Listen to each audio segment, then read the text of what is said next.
Welcome to Advent Bible Study. This is the second in a series of videos. We're going to take a look at Revelation.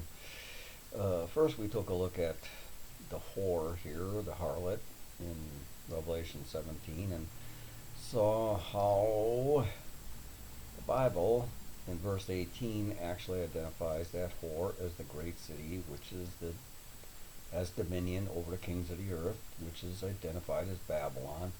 Also identified as Babylon in verse 5. So the woman and Babylon are the exact same thing. The Bible explains that. Well, we also got this beast over here. Woman is sitting in a scarlet beast, which was full of blasphemous names, and it had 7 heads and 10 horns. Well, here's the thing. There's been hundreds of different interpretations for this beast. None of them are right. The Bible identifies exactly who that beast is, and we're going to go through that in a nanosecond. Alright? So, first of all, we got this word then. We identified that. If you look at that video on the woman in Revelation 17, it explains the word then means that we can't understand Revelation 17 until we understand Revelation 16. You can review that video. I'm not going to repeat myself. And we studied the word judgment. I got the word judgment here already identified. Okay, the word judgment, because there's half a dozen different judgments in the Bible, all different Greek words, all different, complete different meanings. And we have to find out what judgment we're talking about. Okay, this is 29:19, which means a decision. We look at 29:19 and it says to properly distinguish, that is to decide, mentally or judicially. By implication, to try, condemn, and punish. Well, here, this angel is explaining to John about this harlot and this beast. And he's going to show John the judgment process. So he's going to show John the process of trying the beast, which is presenting evidence. It's a trial.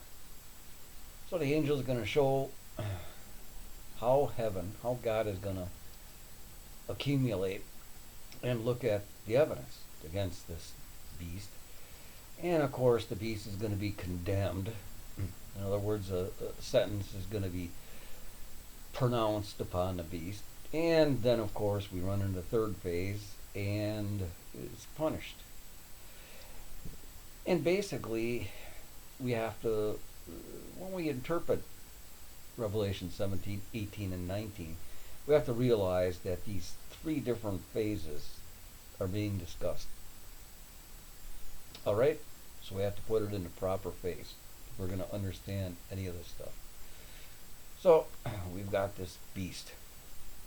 Where is this beast identified? Okay, we're going to hop on down here to verse 8. Okay, the beast that you saw, and is not, and is to ascend from the bottomless pit and go to perdition. And the dwellers on earth whose names have not been written in the book of life, the foundations of the world will marvel to behold the beast, because it was and is not and is to come. Okay, that all sounds pretty complicated. Alright, so we're going to go back and we're just going to stick to the simple facts. And we see that this beast will ascend from the bottomless pit. And that's going to clear up all of this was and is not and is to come. And what we got to do is we got to flip on over a couple of chapters, and we also actually get into Revelation 21. And I saw an angel coming down from heaven, holding in his hand the key to the bottomless pit and a great chain. And he seized the dragon, that ancient serpent who is the devil and Satan, and bound him for 1,000 years. And he threw him into the pit, and shut it, and sealed it over him, that he should deceive the nations no more, till 1,000 years were ended. After that he must be loosed for a little while. Okay, here's the bottomless pit. The exact same bottomless pit. There's only one bottomless pit in Revelation. And we're going to stick to the story and let the book explain what that symbol is. The beast. What is the beast? The beast is identified as the dragon, the serpent, who is the devil and Satan. There should be no misunderstanding about it.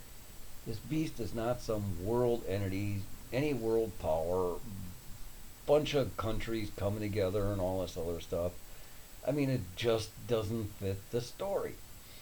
Notice it starts with the word then again. That means we have to go back and review Revelation 20 before we can understand what's going on over here.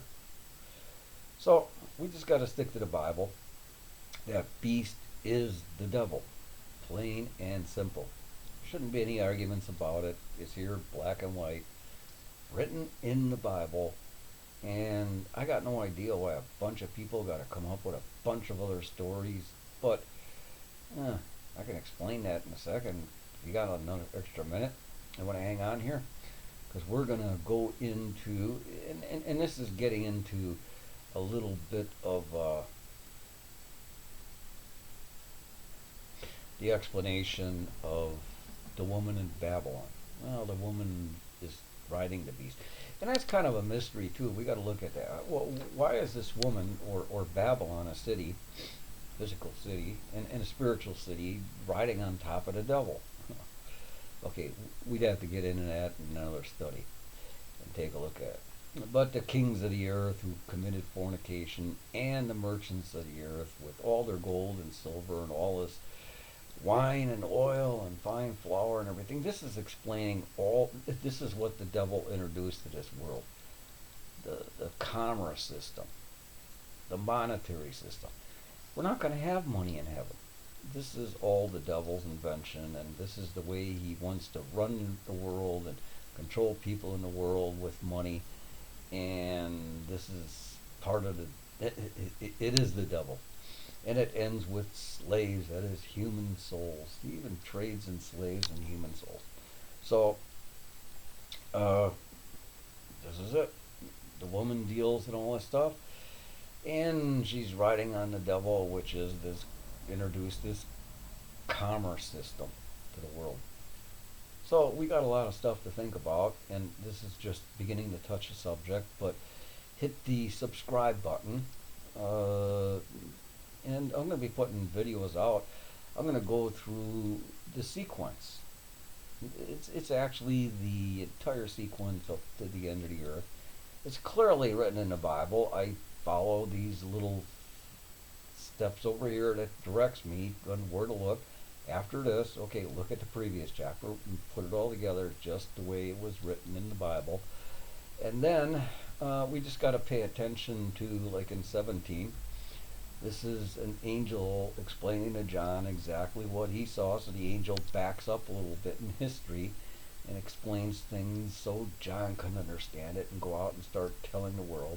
This is all pretty basic and pretty easy to understand, but we just have to read Revelation the way it was written as a book. And after a couple more videos, you're going to look at Revelation and go, wow, this stuff is so simple. How come all these other people try to complicate it so much? Anyway, have a great day. And we'll see you all later.